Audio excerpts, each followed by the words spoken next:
السلام علیکم ناظرین بریک کے بعد پھر حاضر ہوئے ہیں.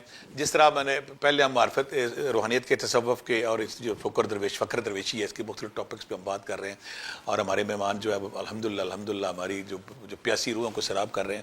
دوبارہ پھر ان کے پاس آتے ہیں اور پھر ان سے ایک بڑا پیارا میں سوال کروں گا کہ جو صوفی خاموش رہتے ہیں, خاموشی میں یہ تو پتہ کہ وہ انجوائے کرتے ہیں اس کو, کیا اس خاموشی میں ان کی روح جسم سے نکل کے کائنات کی سیر کرتی ہے؟ جی بالکل ایسا بہت سارے بہت پاسبل ہے جی, بہت سارے باڈی آؤٹ آف روح آؤٹ آف باڈی, روح آؤٹ آف باڈی چلی جاتی ہے, بالکل جاتی ہے اور سیر کرتی ہے. یہ تو خواب میں پریکٹس ہوتی ہے. ہر آدمی جو مسلمان ہے یا غیر مسلم ہے اس کو دکھایا جاتا ہے. بے شک ابھی تک پوری دنیا کی دیکھیں جدید سائنس خواب کی پورے ایکسپیریمنٹ تک نہیں پہنچ سکی کیا ہے. ابھی تک پوری دنیا خواب کی کوئی 100% تحقیق نہیں کر سکی کہ کیا ہے, روح کدھر جاتی ہے. ایک بندے کو ڈرونی خواب آ رہے ہیں, ایک بندہ جنت کی سیر کر رہا ہوتا ہے اور ایک بندہ انبیاء کی صحبت میں چلا جاتا ہے, صوفیاء کے سوتے ساتھ ہی ہر بندے کی الگ الگ فائل اوپن ہو جاتی ہے. تو یہ روح جو ہے پھر بات ہے کہ جدھر نفس جاتا ہے, نفس کے اثرات جو ہوتے ہیں وہ روح پہ ہوتے ہیں. اچھے اعمال والے نفس کی جو روح ہے وہ کہیں اور سیر کرتی ہے, برے اعمال والی کہیں شیطان لے کے کہیں اور چلا جاتا ہے. جب ہم فوت ہوتے ہیں روز رات کو سوتے ہیں تو اس کو موت سورہ کہا گیا نا, کہ صبح ہماری روح پلٹ آتی ہے جب جاگتے ہیں تو اس دوران کہیں نہ کہیں تو جاتی ہے ہماری روح, سیر کر رہی ہوتی ہے. جو صوفی یا اسپرچولیسٹ ہے وہ اپنی مرضی سے روح کو نکالنے پہ قادر ہو جاتا ہے.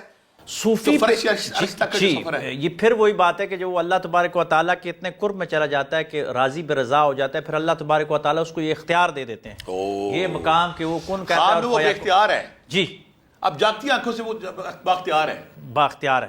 کہیں کہیں مقامات پہ مجدد الفسانی رحمۃ اللہ علیہ کو 7 مقامات پہ دیکھا گیا ایک وقت میں, تو اس کی روح حلول کر کے وہاں پہ گئی. باقی مقامات پہ جب دیکھا گیا تو یہ یہاں سے معلوم یہ ہوا کہ ایک روح میں صوفیاء اکرام کئی نظارے کر سکتے ہیں اور کہاں کہاں کی سیر کر سکتے ہیں, اور جو یہ کہا جاتا ہے ان کا مادی جسم وہاں پہ ہی موجود ہوتا ہے. پہلے جو کہا جاتا ہے کہ صوفی پہلے روحانی طور پہ سفر کر سکتا ہے, اور جب اس کے مقامات درجات بلند ہوتے ہیں تو پھر فزیکل باڈی کے ساتھ بھی وہ کر سکتا ہے.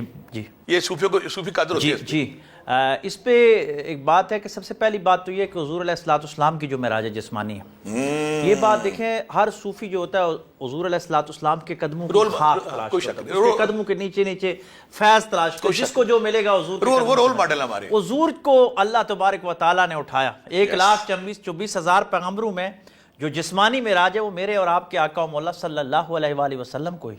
اور پھر ہمارے صوفیاء کے بارے میں تو فرمایا گیا کہ میری امت کے علماء بنی اسرائیل کے انبیاء کی مثل ہوں گے. یہ علماء ربانیین ہیں, میری امت کے علماء بنی اسرائیل کے انبیاء کے مثل ہوں گے. سبحان, شان دیکھیے. جی شان دیکھیے. حضور کو جو معراج ہوئی جسمانی, تو پھر وہ والی معراج تو وراء الورا, اس کا تو کوئی کمپیریزن ہے ہی نہیں. لیکن دکھایا یہ گیا کہ اگر فالو کرو گے تو ممکن ہے آپ کے ساتھ. میں ایک جاگتی آنکھوں کے ساتھ ایک واقعہ آپ کو سناؤں. سردار عبدالقیوم خان آزاد کشمیر کے وزیر اعظم گزرے, تو وہ ایک انٹرویو میں بتا رہے تھے کہ ہمارے زمانے میں جب میں بچہ تھا تو میں نے آزاد کشمیر میں ایک صوفی کو دیکھا کہ بہوے پرواز تھا. جی زمین تابع کی ہوئی تھی. تو یہ ہوتا ہے اس مقام پہ, وہ اپنی کیفیات کرتے ہیں. لیکن ہم اسلامی تصوف میں اس صوفی کو زیادہ کارآمد سمجھتے ہیں جو مخلوق کی خدمت لوگوں میں بیٹھ کے کرتا ہے. کیونکہ اس 21ویں صدی میں سائنس اور ایجادات کی صدیوں میں, اب اس وقت ربانیت کے مقابلے میں زہد تھا ہمارا اسلامی زہد. پچھلی دفعہ بھی آپ نے خوبصورت بات یہ کی تھی. لیکن اب دنیا کسی اور طرف گئی ہے اور اب صوفی کو میدان میں یعنی مارکیٹ میں رہنا ہوگا, وہاں رہ کے کردار سازی, یہ تہذیب سازی, کردار سازی, اور اس کے ساتھ ساتھ نئی نسل کو سائنس کے ساتھ ملاتے ہوئے. میں آج کل کے جتنے بھی لوگ تصوف کے حوالے سے میں ان کو کہتا ہوں کہ جدید سائنس سے ریلیٹ کریں. انبیاء کو دیکھیں کہ موسیٰ علیہ السلام کو اس دور میں جادو اور سائری تھی تو جادوگروں کا توڑ ان کو دیا گیا. عیسیٰ علیہ السلام کے دور میں حکمت تھی تو مردے زندہ کرتے تھے. میرے اور آپ کے آقا و مولا صلی اللہ علیہ وسلم آئے تو بلاغت عروج پہ تھی, فن خطابت تھا. حضور علیہ السلام کو جوامع الکلام امی بنا کے بھیجا گیا کہ سب کی ماں ہو, جو براہ راست رب کائنات سے استفادہ کرتے ہوئے مخلوق کے دیر. تو یہ صوفی بھی یہ ہوتا ہے. آپ دیکھیں کہ بعض صوفیاء نے میدان میں تلوار اٹھائی, بعض صوفیاء غاروں میں چلے گئے, بعض صوفیاء ایسے ہے کہ وہ بیٹھ کے لوگوں کا علاج کرتے رہے, بعض صوفیاء بادشاہوں کے ساتھ رہے, بڑے علاؤدین خلجی کے ساتھ, جی بڑے بڑے بادشاہوں کے ساتھ رہے. تو صوفی پھر وہ کہتے ہیں کہ ابو الوقت ہوتا ہے, وہ دیکھتا ہے کہ وقت کیا ہے, مجھے اس وقت دیکھتا ہے کہ اس وقت صوفی کی کون سی اور ڈیوٹی ہوتی ہے, وہ رب کی طرف سے عطا کی ڈیوٹی ہوتا ہے. وہ سمجھتا ہے کہ اب میں نے تلوار اٹھانی ہے, ویسے کرنی نے ایک دور میں تلوار بھی اٹھائی، ڈیوٹی تھی ایک وقت میں، وہ جلوے تھے کہ کرن کی بستیوں میں اپنی والدہ کی خدمت کے لیے بیٹھے رہے، بارگاہ رسالت تک نہ جا سکے اس انداز کے ساتھ، اور ایک وقت وہ بھی آیا کہ تلوار اٹھا کے لڑتے پھر سارے لوگ جانتے ہیں کہ صابر علاؤدین صابر کلیئر ان کے جو مرید خاص تھے شمس ترک، انہوں نے پھر جب قلعہ فتح کیا اور اس پہ گئے. یہاں پہ روحانیت کے ذکر اذکار کے حوالے سے نا ہمارے دیکھنے والے بات کا کنفیوز ہوتے ہیں. ایک ذکر اکثر ذکر ہوتا ہے کہ ذکر خفی، جی ذکر خفی اور زبان سے جو ذکر ہم کرتے ہیں، ان دونوں میں کیا فرق فیل کرتے ہیں آپ؟ کیا اس پہ فرق ہے؟ دیکھیں ذکر ظاہری ذکر تو یہ کہ آپ کی زبان چل رہی ہے، لیکن یہ زبان چلتے چلتے ایک وقت ایسا آتا ہے، ایک کیفیت ہو سکتی ہے کہ آپ کا دل اور دماغ کہیں اور ہوتا ہے، زبان کہیں اور چل رہی ہوتی ہے. یہ پریکٹس کے ذریعے ہوتا ہے. بالکل سیم لائک اس طرح کہ جب 2 کلاس کا بچہ پیپر کر رہا ہوتا ہے تو وہ 2+2 4 کر کے سیکھ رہا ہوتا ہے، لیکن وہی بچہ جب MSc کرتا ہے میتھ میں جا کے تو وہ 2+2 4 نہیں کرتا، وہ فوراً اس کو ذہن میں آ جاتا ہے، وہ فارمولہ کلیئر ہو جاتا ہے. یہ ذکر خفی جو ایلیٹ اوپری کلاس ہے، جی اوپر والی کلاس میں جا کے جہر کرتے کرتے کرتے پھر خفی کی باری آتی ہے. خفی اس لیے ہوتا ہے کہ بات کرتے ہو میں اور آپ بات کر رہے ہیں، لیکن قلب اس بندے کا جاری ہوتا ہے، قلب اللہ کے ساتھ مستغرق ہو جاتا ہے، اس کا دماغ اور دھیان اس طرف لگا ہوتا ہے. کچھ لوگوں نے اس میں ایک غلط فہمی پال لی کہ یہ والا جو دل ہے جسمانی دل کی دھڑکن نہیں، دل کی دھڑکن نہیں، یہ کچھ غلط ایکسپیریمنٹ مارکیٹ میں اصل میں شبدہ بازیاں اور کچھ مافوق الفطرت چیزیں کرنے کا شوق. صوفی سچا جو ہوتا ہے وہ تو عام انسانوں کی طرح رہتا ہے، عاجزی کے ساتھ رہتا ہے، انسانی. وہ کبھی بھی یہ نہیں کہتا. حضور علیہ الصلوۃ والسلام پہ وحی آتی تھی، پھر بھی کمال دیکھیے کہ قرآن میں کہا قل انما انا بشر مثلکم، کہ میں تمہاری طرح بشر ہوں، صرف مجھ پہ وحی آتی ہے.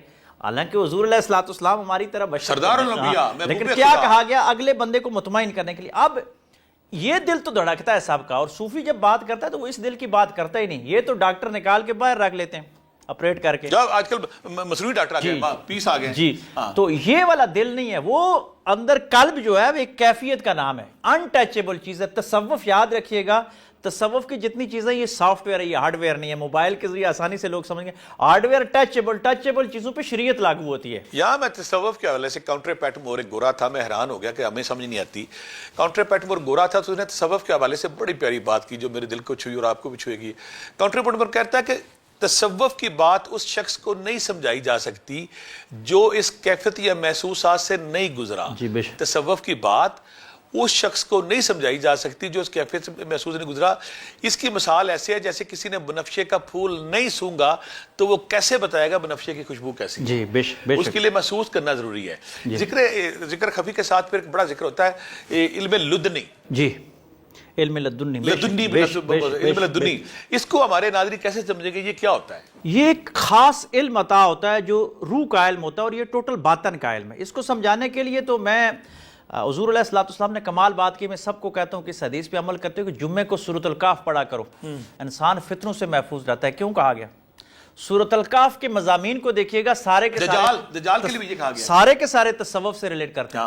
خضر علیہ السلام کے پاس علم لدنی تھا، موسیٰ علیہ السلام صاحب شریعت، اور واقعہ قرآن میں ہے.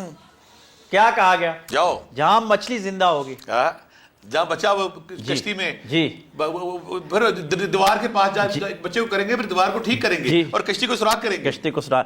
علم لدنی وہ ہے کہ جہاں مچھلی زندہ ہو وہاں خضر ہوتا ہے، اور آج کل کے دور میں کھلتا ہے جہاں ضمیر زندہ ہو جائے، جہاں قلب زندہ ہو جائے، سمجھو وہ سچا صوفی ہے جس کی صحبت میں بیٹھ کے وہ اس بندے کے پاس علم لدنی موجود ہے.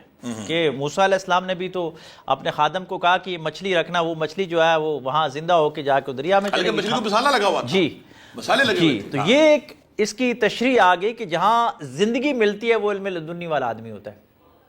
باطن کی زندگی جہاں پہ ملتی ہے استعارہ ہے کہ وہ ہوتا ہے. اور پھر ظاہر کی بات، کشتی توڑ دی گئی، عیب دار جو خدمت کیا اس کے، لیکن فرمایا یہ آپ کا اور میرا فراق بین ہم زیادہ چل نہیں سکتے اس وقت. یہ وہ علم لدنی کا علم ہے. پھر اسی میں یہ ایک اور بات صحابہ کہف کا واقعہ آیا، وہ بھی تصوف سے ریلیٹڈ ہے، اور قرآن کے اندر کتنا عرصہ رہے. اور پھر کمال دیکھیے باطن کے لوگوں کا کہ قرآن کیا کہتا ہے، 4 وہ تھے تو 5واں کتا، 5 وہ تھے تو 6واں کتا. حضرت عزیر علیہ السلام کا دیکھیں، جی حضرت عزیر علیہ السلام سوتے ہیں جا کے اور ان کا جو پیالے میں وہ رس نکالتے ہیں تو 100 سال بعد جب اٹھتے ہیں تو پیالے کے رس کے اوپر جھاگ ویسے کا ویسے تھا، اور جو گھوڑا تھا ہڈیوں کا پنجر بنا ہوا تھا.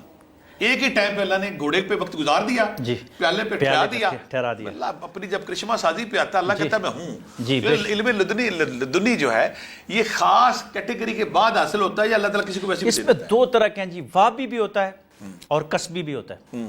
جس طرح پانی کے چشمے زمین سے پھوٹتے ہیں، آپ نے دیکھا ہوگا پہاڑوں میں، آپ تو مری میں رہے ماشاءاللہ کہ پہاڑوں سے کچھ چشمے خود ہی پہاڑی اتنی اونچائی ہے اور اتنا اچھا، کوئی شک اور کئی جگہ پہ بور کر کے ڈرل کر کر کے لوگ پانی لے آتے ہیں۔ ہاں، سیم یہ انسان کی مٹی پہ بھی کسی جگہ پہ یہ چشمہ اللہ فیض سے خود بخود پھوٹ جاتا ہے، اس کی بات کا صحیح ہے، فیضان نظر ہو جاتا ہے، کرم ہو جاتا ہے۔ کسی جگہ پہ اگر نہیں ہے تو پھر لیس الانسان الا ما سعی، کہ انسان جس کی کوشش کرتا ہے وہ مل جاتا ہے۔ اس میں بلکہ یاسر بھی یہ کہوں گا کہ دیکھیں اللہ کی ذات، میں یہ ایک اقرار کرتا ہوں، مانتا ہوں کہ کروڑوں اربوں لوگ میرے سے زیادہ نیک ہیں، اور ان کی راتیں، ان کی رات جگہ، ان کی باتیں، ان کی تقوی، ان کی عبادات، ان کی نافل، ان کی ذکر، ساری زندگی ان کے لیے، لیکن وہ بالکل نامعلوم اور بالکل ویسی دنیا سے چلے جاتے ہیں، اور کوئی ہمارے جیسے گناہ گار سیاہ کر ہوتے ہیں، کوئی کچھ بھی نہیں کرتے، اللہ تعالیٰ ان کو شہرت دے دیتا ہے۔ یہ رب کی باشی جہاں وہ کرنا چاہے۔ کیا روحانیت کا جو علم ہے یہ ہر بندہ سیکھ سکتا ہے یا کہ خاص کیٹیگری کے لوگ ہوتے ہیں؟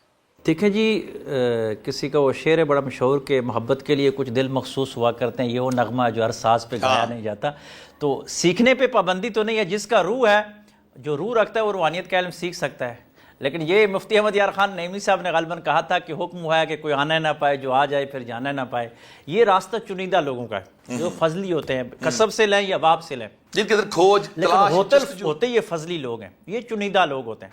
اصحاب صفہ سے یہ قافلہ نکلا، حضرت اویس کرنی، جنید بغدادی، امام عالی مقام 72 ہی تھے، 313 تھے۔ یہ قافلہ ہمیشہ سے ہر دور میں یہ چند مخصوص ہوتے ہیں، لیکن یہ جس طرح روح ہوتا ہے یا مرکزہ ہوتا ہے، یہ معاشرے کے اندر اس طرح ہوتے ہیں، اتر ہوتے ہیں معاشرے، اتر ہوتے ہیں، معاشرے زندہ ان سے، معاشرے زندہ ان سے، بعض معاشرے ان کی وجود سے زندہ ہے، بے شک، کسی بھی معاشرے کا یہ اتر خوشبو ہوتے ہیں، بے شک، 100%۔ بڑی پیاری بات، ایسا یہاں پہ بڑی بات ذکر ہوتا ہے، جب بھی ہم تصوف پہ بات کرتے ہیں، روحانی پہ بات کرتے ہیں، تو بہت سارے لوگ نا عشق مجاز اور عشق حقیقت کا جب بات کرتے ہیں کہ عشق مجازی ضروری ہے عشق حقیقی کے لیے، یا جب تک عشق مجازی کی ٹھوکر نہ پڑے عشق حقیقی کے سمندر میں غرق نہیں ہوتے۔ تھوڑا سا یہاں پہ آپ بتائیں گے کہ عشق مجاز کیا ہے اور کیا اس کی ٹھوکر ہی عشق حقیقت میں لکھی جاتی ہے، یہ کیا ہے اس میں ذرا؟ دیکھیں جی، مجاز میں دو طرح کے لوگ لیتے ہیں مجاز۔ ایک تو مجاز سے مراد وہی ہے کہ اللہ کی مخلوق جو ہے اس کو مجاز لیتے ہیں، کیونکہ انسان خلیفہ ہے تو وہ کہتے ہیں خلیفہ مجاز، یعنی اللہ تبارک و تعالیٰ کا خلیفہ ہے تو وہاں سے اس کے ساتھ پیار کرنا۔ مخلوق جو ہے یا اللہ کا کنبہ ہے تو کنبے سے پیار کرو تو اس کا مالک خوش ہو جاتا ہے، کنبے سے پیار کرو تو اس کا مالک خوش ہو جاتا ہے۔ کسی کے بچوں سے پیار کرو تو باپ خوش ہی ہوگا نا، مثال اس طرح نہیں دے رہا لیکن کنبے کے ریفرنس سے میں مثال دے رہا ہوں۔ تو اللہ تبارک و تعالیٰ کی مخلوق سے اگر آپ پیار کرو نا صدق دل کے ساتھ، مجاز میں ہی کرو، تو وہ حقیقت کے راستے کہیں کھول رہا ہوتا ہے، کیونکہ مخلوق اس کی ہے۔ لیکن یہ ہے کہ پیار کے نام پہ اس کا استحصال نہ کرو، پیار کے نام پہ اس کا استحصال نہ کرو۔ کہیں ایسا نہ ہو کہ آپ نام تو مجاز محبت کا دے رہے ہو اور اس کا استحصال کر رہے ہو۔ آپ دیکھیں یا نفسی خواہشیں پوری کر رہے ہو۔ مجاز کی دیکھیں، میں لوگوں کو کہا کرتا ہوں کہ یہ مجاز کے عشق میں بھی لیلا مجنو، سسی پنو، شیری فرات، دنیا میں کتنے لوگ اور تھے جنہوں نے نفس کی محبت کی ہے، انہوں نے مجاز میں بھی پاکی رکھی ہے کہیں نہ کہیں۔ تو آج تک لوگ کہانیوں میں ہی، آپ کی داستانوں میں ہی، ان کے دور کے باقی لوگ تو غائب ہو گئے، یہ زندہ ہیں۔ یہ ان کے مجازی محبت نے ان کو زندہ رکھا ہے نا، اور مجازی محبت اگر یہاں تک ہے تو حقیقی محبت پھر کہاں تک ہوگی۔ لیکن یہ ہے کہ براہ راست ہمیں کوشش تو جو کہا جاتا ہے کہ عشق مجاز سے عشق حقیقت کا سفر، جی، وہ کیا ٹرم استعمال کرتے ہیں لوگ؟ یہ انسان سے محبت، اور بعض اوقات انسان کی محبت میں کوئی یا تو چوٹ لگ جاتی ہے اور یا فضل بھی ہو جاتا ہے۔ اکثر لوگوں کو چوٹ لگتی ہے اور چوٹ سے بھی وہ نکل جاتے ہیں۔ میرے دوست ہیں صاحب کاشف صاحب، جو واسف علی واسف صاحب اپنے وقت کے عظیم جو درویش تھے، ان کے بیٹے وہ کہتے ہوتے ہیں کہ میرے والد صاحب پہ جب عشق مجاز ہوا تو عشق مجاز میں انہوں نے ٹھوکر کھائی تو 2 کہ 3 راتیں پھر کمرے میں بیٹھے رہے، اور اس روح ایک کیفے سے گزری جس میں کیفے، پھر اس کے بعد لکھنا شروع کر دیا، اور وہ 3 دن بعد جب باہر نکلے تو عشق مجاز سے حقیقت میں ڈھل چکے تھے۔ وہ جو ٹھوکر تھی، وہ جو غم تھا، جہاں ہدر تھا، اداسی تھی، وہ ان کو نئی دنیا میں لے گی۔ تو وہ کہتے ہیں کہ وہ وقت چینج تھا ان کے اندر۔ اچھا، بہت سارے لوگ کہتے ہیں کہ وحدت الوجود جو ہے یہ شرک ہے یا کفر ہے، تو آپ کیا کہیں گے، یہ شرک کفر یہ کیا ہے؟ دیکھیں، جو نہ سمجھ لوگ ہیں وہی شرک کہتے ہیں۔ شرک تو تب ہو کہ کوئی اللہ تبارک و تعالیٰ کی ذات میں کسی کو شریک بنا رہا ہو، وہ تو اللہ کے جلووں کی گواہی دے رہے ہیں، اللہ کے ایک ہونے کی گواہی، اللہ کے جلووں کی، جلووں کے ہونے کی گواہی دے رہے ہیں، تو اللہ کے جلووں کا کون منکر ہو سکتا ہے؟ ہاں، تشریعات میں اور لفظوں میں یہ بات ہے کہ کچھ لوگ کہتے ہیں کہ یہ شہادت دے رہے ہیں، اور کچھ کہتے ہیں کہ عین اس کا جلوہ ہے۔ عین ہو یا ظن ہو، ہم تو اس کے خالق ہیں، وہ توحید ہی اسی کی ہے نا، وہ اللہ کو تو اللہ مان رہے ہیں، شرک کیسے ہوگی؟ اور شرک سے ویسے بھی حضور علیہ علیہ السلام کے حدیث ہے کہ مجھے تمہارے شرک کا خوف نہیں، مجھے یہ ہے کہ تم دنیا کے فتنوں میں مبتلا کر دیے جاؤ گے. حضور کے حدیث مجھے ہے دنیا کے فتنوں میں، مال کی محبت میں، لیکن شرک کے حوالے سے. اور جو حضور کی امت کے حوالے سے میں دیکھوں کہ میرے نہیں خیال کہ اس دور میں جو بندہ مسلمان کہہ رہا ہو تو وہ اللہ کو ایک نہ مان رہا ہو یا محمد علیہ السلام کو آخری نبی نہ مانو. شرک کی تو آسان ڈیفائن ہے کہ اللہ کو ایک نہ مانو تو آپ مشرک، اس کی ذات یا صفات میں. تو باقی کسی کو مشرک ٹھہرانا میرے خیال میں خود کہتا ہوں ڈاکٹر صاحب کہ جب ایک بندہ ایک رائے سلوک کا مسافر ہے، ایک اسپرچول ہے، صوفی ہے، فقیر ہے، درویش ہے، وہ پوری دنیا سے منہ موڑ کے رب کے عشق میں جب ڈوبتا ہے، اس کی تو ترجیح اول ہی رب ہے. بے شک بے شک اس کی ترجیح اول دنیا رہی نہیں تو وہ کیسے شرک وہ کرے؟ کیسے، وہ تو اس کا اٹھنا بیٹھنا سونا بیٹھنا اس کا ہے ہی رب. بے شک. یہ غلط فہمی گئی. پھر ایک اور یہاں پہ الزام لگاتے ہیں کہ جو تصوف ہے یا صوفیزم ہے یا فقر ہے یا درویشی ہے، یہ سارے کا سارا عملی زندگی سے فرار ہے. یہ عملی زندگی کی ریالٹیز، جو اس کی بٹر ریالٹی تلخ حقائق ہے، اس کو فیس نہیں کرتے. یہ کسی بابے کے پاس، کسی خانقاہ، کسی درویش، کسی جنگل دریا میں بیٹھ جاتے ہیں. یہ زندگی کی تلخ حقائق کا سامنا نہیں کرتے. اس کے بارے میں آپ کیا کہیں گے؟ ایسا نہیں ہے جی، وہ حضور علیہ السلام کی سیرت سے واقف نہیں ہے کہ میرے آقا علیہ السلام کا پہلا 40 سال کا جو عمل ہے وہ غار حرا کی خلوتوں میں کیا تھا. کیا حضور علیہ السلام کے بارے میں پھر یہ کیا کہیں گے کہ کتنے عرصے میں اس معاشرے میں وہاں جاتے تھے؟ حضور ہمیں بتا رہے تھے کہ تسخیر کائنات کے لیے تسخیر ذات ضروری ہے.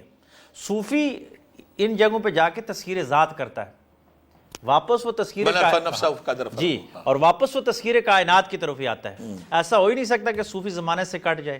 ہاں اپنے آپ کی باطنی جو ہے اس کی آپ کہتے ہیں تربیت کے لیے، تہذیب نفس کے لیے کبھی مناسب وقت میں وہ چلا جاتا ہے. اور حضور کی میں نے کہا پہلے 40 سال کی زندگی ہے غار حرا. اب عبادت تو خانہ کعبہ میں بھی ہو سکتی تھی نا، موجود تھا. غار حرا اتنے دور جا کے مجھے میں کسی پروگرام میں شامل تھا تو ایک اینکر ہمارے تو مجھے کہنے لگے کہ آپ، میں نے کہا یہ جو صوفی ہے یا درویش ہے یا رائے فقر کا مسافر کچھ عرصے کے لیے دنیا سے ڈسکنیکٹ ہو کے مراقبہ یا تنہائی اختیار کرتا ہے. تو جب میں نے کہا کہ آقا کریم جاتے تو کہنے لگا وہ تو وہاں نماز پڑھنے جاتے تھے. تو میں نے بڑے ادب سے کہا کہ نماز تو اس وقت تھی نہیں. جی کون سی نماز تو بھی تھی نہیں. اور دوسری بات ہے کون سا انسان ہے جو خانہ کعبہ کو چھوڑ کے 15-20 کلومیٹر دور جائے گا؟ وہ تنہائی، جو امام غزالی نے کہا کہ جب کسی انسان پہ رب کی پہلی تجلی وارد ہوتی تو پتہ کیا ہوتا ہے؟ وہ گوشہ نشینی کی طرف جاتا ہے، وہ تنہائی کی طرف جاتا ہے، ادھر جاتا ہے. تو لوگوں کو غلط فہمی ہے. یہاں میں ایک اور بات کروں گا، جو ہمارے روحانی علوم ہے یا تصوف کا یا سبق اسباق ہے سارے، کیا نارمل جو آج کا انسان ہے اس کی زندگی میں یہ چینج لاتے ہیں؟ بہت زیادہ لاتے ہیں جو اس کی زندگی میں سکون آ جاتا ہے، طمانینت آ جاتا ہے. آپ دیکھیں میں آج بھی داتا صاحب کے قدموں میں جمعہ پڑھنے کا شرف ہوا تو میں اس پچھلی والی سائڈ پہ بیٹھا ہوا تھا تو میں دیکھ رہا تھا کہ ڈریسنگ سے ہمارے چاروں صوبوں کی تہذیب، کلچر، ڈریسنگ ثقافت میں تو میں دیکھ رہا تھا کہ بلوچی لوگ بھی کھلی شلواروں کے ساتھ وہ بھی آ رہے ہیں، سندھی ٹوپیاں پہنے ہوئے بھی لوگ آ رہے ہیں، پختون سٹائل والے بھی آ رہے ہیں اور پہاڑی سٹائل کے لوگ بھی آ رہے ہیں. تو میں دلی میں سوچ رہا تھا کہ ایک تو ہمارا پاکستان کا وفاق ہے، لیکن میں نے کہا ہمارے روحانی وفاق کی جو مرکزیت ہے وہ داتا صاحب ہے کہ کس طرح مخلوق کشاں کشاں آ رہی ہے یہاں پہ. تو سکون ملتا ہی ہے تو لوگ آ رہے ہیں نا، کوئی شک نہیں. اور ان لوگوں نے پھر داتا صاحب نے دیکھیں 1200 سال ہو گئے، اس سے بھی زائد ہو گئے. یہاں 981 سال جی 981 سال جی یہاں پہ آ کے 981 سال میں انہوں نے توحید کی شمع روشن کی. اور آج تک کتنے بادشاہ گزرے نہیں. پھر لوگ بھول جاتے ہیں جہاں پہ ذکر اذکار ہوں گے، درود و سلام کی صدائیں ہوں گی، جہاں پہ نوافل ہوں گے، جہاں پہ صدقہ خیرات ہوگے، جہاں پہ بھوکوں کو کھانا کھلایا جائے گا، تو وہ جگہ متبرک کیوں نہیں ہوگی؟ جب حضرت علیہ السلام حضرت مریم کے پاس گیا تو کہتے یہاں پہ بے موسم پھل پڑے ہیں اور یہاں یقیناً کوئی نیک عمل کام ہو رہا ہے. تو یہ تو وہ جگہ ہوتی ہے نا. یہاں پہ ایک اور میں کہوں گا کہ آج کا جو انسان ہے اگر روحانیت سیکھنا چاہیے تو کیا پاسبل ہے اس کے لیے اس مصروفیت میں، اس بھاگ دوڑ میں؟ جی وہ اپنے ذات کے لیے وقت نکالے، تذکیر ذات کی طرف جائے. وہ غار حرا کی خلوت قد افلح جی قد افلح من تزکا، ٹھیک ہے، فلاح پا گیا جس نے اپنے نفس کا تزکیہ کیا. شیمپو سے نہیں دھونا، اپنے نفس کو دھونا ہے. جی اور یہ زکوٰۃ کا جو لفظ آیا ہے، تزکیے کا لفظ آیا ہے، یہ زکوٰۃ تو بہت بعد میں آ کے فرض ہوئی. تو اس سے پہلے جہاں بھی زکوٰۃ کا لفظ آیا مکی دور کی آیتوں میں کہیں بھی تو وہ اسی تزکیے کے بارے میں آیا. آپ اندر کی صفائی کریں. اور اندر کی صفائی کس چیز کے لیے؟ 3 چیزوں سے: اللہ کا ذکر، موت کو یاد کرنا اور دنیا سے بے رغبت ہو جانا. یہ 3 چیزیں آپ کریں تو آپ کا دل جو ہے وہ طمانینت کی طرف آ جائے گا. اس کے اندر قلم لگ جائے گی اللہ کی محبت کی. اور پیر میر علی شاہ صاحب نے کمال بات کہی. آج کے صوفی کے لیے بات کر رہا ہوں، آج کے عام بندہ جو صوفی بننا چاہتا ہے تو ان سے پوچھا گیا کسی نے کہ دنیا دار جو ہے اس کے اندر بھی ولایت کا پودا لگ سکتا ہے؟ تو آپ نے کہا کہ ملتان کے اندر لاچی آم ہوتا ہے کہ لاچی کے پودے کو کاٹ کے اس کے اندر آم لگایا جاتا ہے. لوگ کھاتے ہیں آم میں خوشبو لاچی کی آ رہی ہوتی ہے. فرمایا دنیا دار کے قلب میں بھی اگر کوئی صوفی ہو نا تو وہ لگا کلم اللہ والوں کی لگا دیتا ہے، اور پھر وہ دنیا کی علاوت ختم ہو جاتی ہے اور وہ محبت جو ہے وہ اللہ کے ذکر کے آنا شروع ہو جاتی ہے۔ پروگرام ہمارا آخر کی طرف بڑھا تو یہاں پہ ایک بہت بڑا سوال اکثر ہمارے معاشرے میں کیا جاتا ہے اور بہت سارے لوگ غلط فہمی کا شکار ہیں اور بہت سارے لوگ دلیل مانگنے کی کوشش کرتے ہیں۔ تو آج میں ڈاکٹر صاحب کی صحبت سے فائدہ اٹھاؤں گا۔ بہت سارے لوگ کہتے ہیں کہ جو تصوف ہے یہ قرآن و حدیث سے ثابت کرے گی، قرآن و حدیث سے ثابت نہیں ہے، جی کیا قرآن و حدیث میں اس کا ذکر ہے؟ قرآن و حدیث میں دیکھیں بڑی واضح ہے کہ جہاں پہ بھی احسان کی بات آئی، میں نے پہلے جیسے کہا کہ زکوٰۃ کی جہاں جہاں تزکیہ کی بات آئی، قد افلح من تزکیٰ، تزکیہ نفس کی جہاں پہ بات ہوئی تو وہ قرآن براہ راست ہے۔ حضور علیہ الصلوۃ والسلام کی زندگی کو دیکھیے، اصحاب صفہ کی جماعت ہے، آج بھی مسجد نبوی میں اتنی زمانے کی شکست و ریخت کے بعد وہ جگہ مسجد نبوی میں بلند ہے۔ اصحاب صفہ کا چبوترا آج بھی بلند ہے۔ کتنے بادشاہ گزرے، کیوں بلند ہے؟ اصحاب صفہ کو الگ کیوں رکھا گیا؟ حضرت اویس کرنی کے پاس خلفائے راشدین حضرت ابوبکر، حضرت عمر اور حضرت علی کو کیوں بھیجا گیا کہ جا کے دعا کرائیے؟ وہ کون سا تصوف تھا، وہ کون سا راستہ تھا؟ یہ وہ چیزیں ہیں جو بتا رہی ہیں کہ قرآن و حدیث جو ہے وہ تصوف کی مضبوط بنیادوں پہ، اور ہم تو کہتے ہیں کہ ہمارا اسلامی تصوف ہے، میں نے پچھلے پروگرام میں کہا تھا کہ آدم صفی اللہ ہے، صفائے قلب کا تو آدم علیہ السلام سے یہ چلا آیا۔ اور کون ہے جو ظاہر کی بات کرے اور باطن کی بات نہ کرے؟ صوفی تو باطنی نظام تربیت کی اور باطنی شریعت کی بات کر رہا ہے، ظاہری آپ کے جسم پہ، باطن کے خلوص اخلاص پیدا کرنا۔ اور معرف قرآن میں مفتی شفیع صاحب کا میں حوالہ دیتا ہوں، انہوں نے تو کہا کہ تصوف کا علم کرنا فرض کے قریب قریب ہے۔ کیوں قریب ہے؟ وہ کہتے ہیں کہ باطن کی جتنی بیماریاں یہ ختم ہی نہیں ہوگی تو ظاہر کی عبادت کیسے؟ تزکیہ نفس کے بغیر، تزکیہ نفس انسان تو جانور کا بن جائے گا۔ جی آج دیکھیں نا، تزکیہ نفس کے بغیر عبادتیں ہو رہی ہیں، مسجدیں بھری ہوئی ہیں، معاشرے میں تبدیلی نہیں آ رہی۔ اور وہ 313 تھے لیکن تزکیہ نفس والے تو فرقہ بازی کی نفرت کی فصل اگاتے ہیں نا۔ جب سے امت نے باطن سے منہ پھیرا ہے تو یہ ظاہر کی فرقہ واریت کے جب سے خان کا نظام کمزور ہوا ہے۔ شلوار کا سائز کیا ہونا چاہیے، ٹخنوں کے داڑھی کا سائز کیا ہونا چاہیے، پگڑی کا رنگ اور پگڑی کا سائز کیا ہونا چاہیے۔ افسوس ظاہری اولیاء کہ یہ نہیں کوئی دیکھتا کہ نماز جو میں پڑھ رہا ہوں، تصوف تو یہ کہتا ہے کہ اس طرح عبادت کر کے گویا تو رب کو دیکھ رہا ہے۔ کسی فرقے نے آج تک یہ بات کی ہے کہ ایسی نماز پڑھو کہ آپ رب کو دیکھ رہے ہیں؟ فرمایا پھر کم یہ ہے کہ ایسی عبادت کر کے وہ تجھے دیکھ رہا ہے۔ بس تصوف تو یہی ہے۔ اور ڈاکٹر صاحب آپ کی صحبت، آپ کی آمد، آپ کا علم اور آپ ساری چیزیں بہت بہت شکریہ۔ اس دعا کے ساتھ کہ اللہ تعالیٰ آپ دوبارہ جب کبھی پھر آپ کو ریکویسٹ کریں آپ پھر تشریف لائیں، اور ہمارے دیکھنے والے بہت سارے سوال بھی کر سکتے ہیں اور ڈاکٹر صاحب کو پھر ہم ریکویسٹ کریں گے، پھر ہم ملتمس ہوں گے کہ ڈاکٹر یاسر صاحب پھر ہمارے پاس آئیں تاکہ آپ کے وہ سوال جن کو جو رہ گئے ہیں، جو چپتے ہیں، جو سوالوں کو الجھاتے ہیں، ان پہ پھر ہم بات کر سکیں۔ ڈاکٹر صاحب بہت بہت شکریہ، سلامت رہیں، خوش رہیں، جیتے رہیں۔ اس دعا کے ساتھ کہ اللہ تعالیٰ آپ کی لاہی میں آسانیاں لائے، اس دعا کے ساتھ آپ کے معاشرے کا ایک صالح انسان بنے، اس دعا کے ساتھ کہ نفرت، تکبر، غرور سے پاک ہو کے محبت، پیار، امن بانٹیں۔ اور امن کا بیڑا درویشوں کا بیڑا ہے، محبت کا بیڑا ہے، خلوص کا بیڑا ہے۔ تو درویش کی دنیا کے آج کے پروگرام کے ساتھ میں آپ سے اجازت لیتا ہوں، دوبارہ پھر کسی نشست میں ملیں گے۔ اللہ حافظ۔